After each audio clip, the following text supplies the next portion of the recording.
Thank you, Kim. Our next speaker, you know her, Kim Ransom. What a hero this last legislative session. She's Colorado State Representative. She's my Colorado State Representative, but she's here speaking as a citizen regarding affordable, effective, and reliable health care.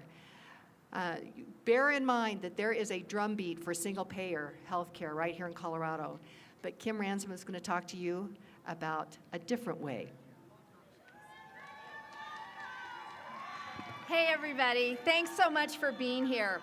You know, ever since the government got involved in healthcare, prices started going up. Costs started going up in one way or the other. So I actually looked up a couple stats for us to think about today.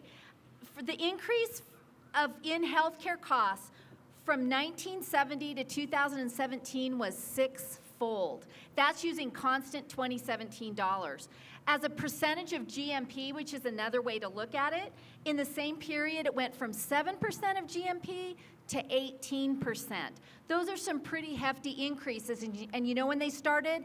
After the government started to get involved in one way or the other by trying to put requirements on insurance companies, put limitations on insurance companies, forcing just coverage in many different ways.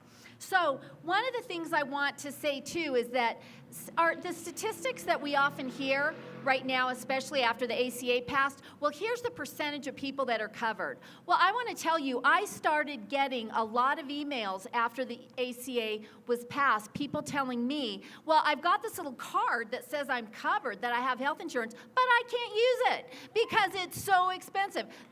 It was expensive to buy, and then the co-pays were so high, it was basically unusable.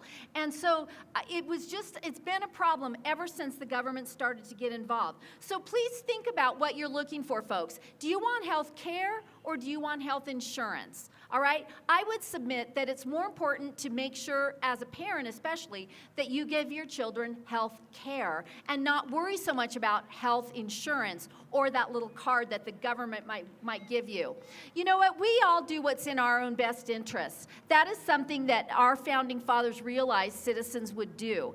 And we especially do it as parents. We take care of our children. That's what we do. It's in our DNA to take care of our children. We do what's in their best interests. But the government just needs to get out of the way, all right? If they get out of the way, we got this. All right?